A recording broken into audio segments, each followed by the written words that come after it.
Hi guys! It's me again, your pretty friend, Elvie. Ha? Ano daw?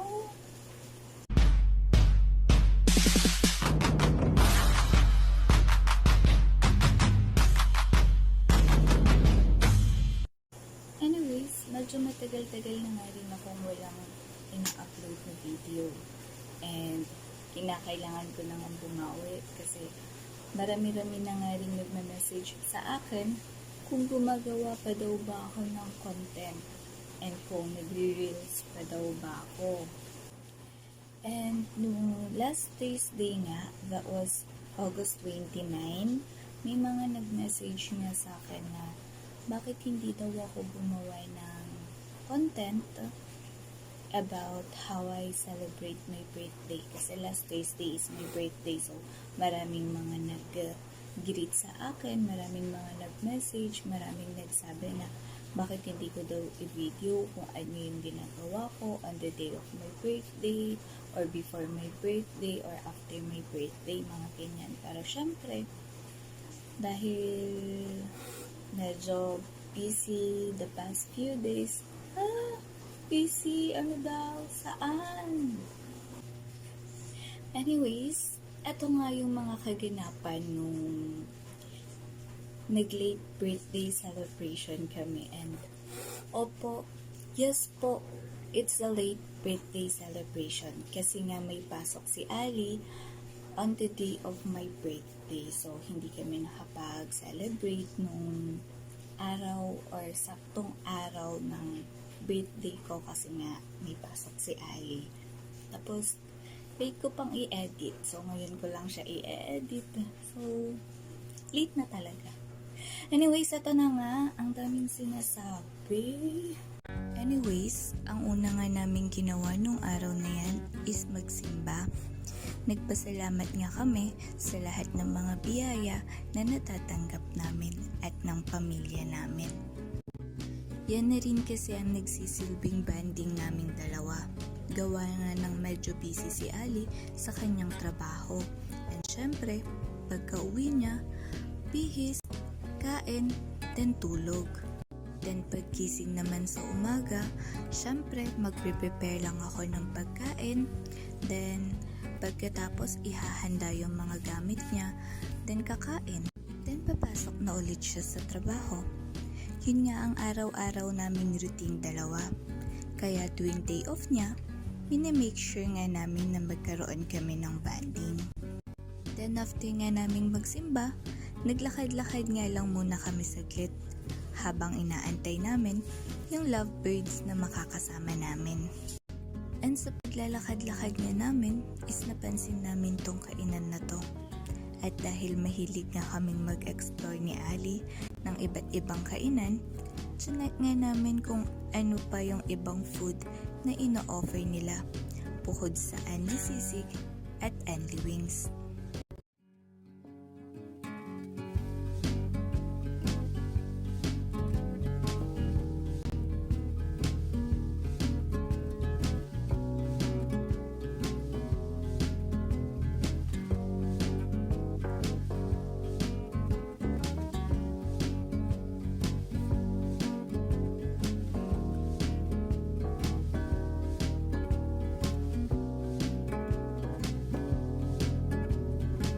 Pag-akyat nga namin, sarado pa yung kainan.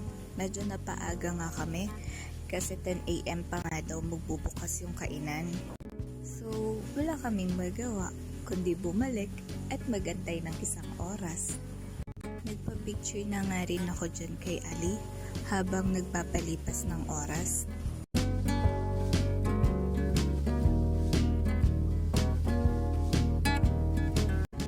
Dahil isang oras pa nga ang aantayin namin and wala pa yung lovebirds na inaantay namin, naisipan naming magpunta muna ng Capitol saglit. Anyways, welcome nga pala sa aking mansyon. Char! And grabe, na-amaze lang ako habang kumukuha ng video dito. Grabe, ang ganda. And feeling ko nga, maraming pwedeng gawin dito, like photoshoot. And sa ganda nga ng place, promises, hindi mo na talaga kailangan mag-change ng background. Dito na nga kami nagpalipas ng oras, tumambay, and naglibot-libot nga lang muna kami saglit.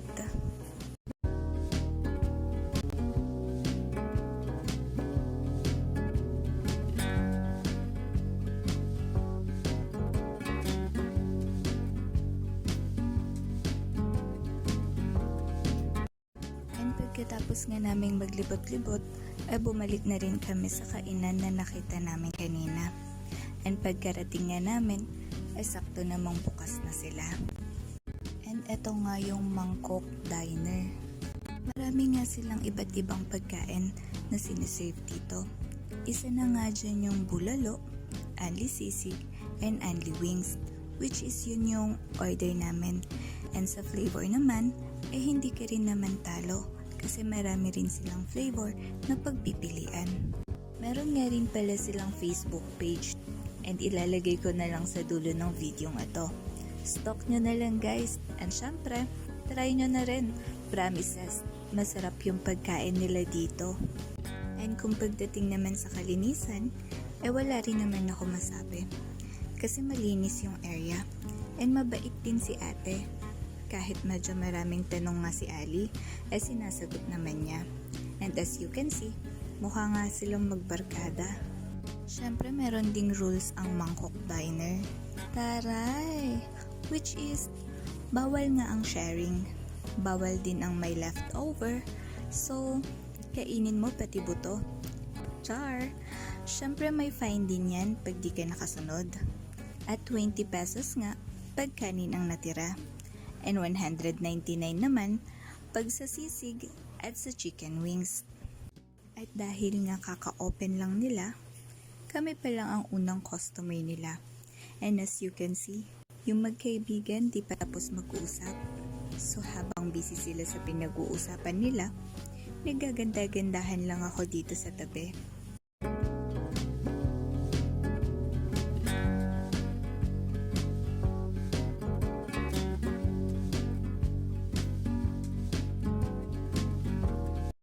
A few moments later. Anyways, nandito na nga ang ating special guest for today's video.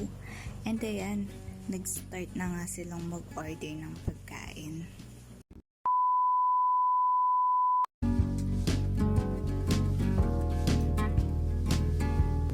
Anyways, meron na nga yung order namin dyan. And nag-start na nga rin kaming kumain. Pero syempre, tuloy pa rin ang kwentuhan. Huwag nyo na rin po akong tanungin sa mga flavor ng order namin kasi hindi ko na rin po maalala. Basta, na-order ata namin lahat ng flavor. Pero grabe guys, promises, sulit talaga ang bayad mo dito. So ayan guys, ganyan ko lang po sinaselebrate ang aking birthday. Anyways, kung nakaabot ka nga sa videong ito, paki-comment mo naman kung taga saan ka para malaman nga namin kung saan-saan na nga kami nakakarating and para ma-shoutout na rin kita sa susunod na video ko. O siya, paano ba yan? Kakain muna kami guys. And hanggang dito na lang muna. Bye!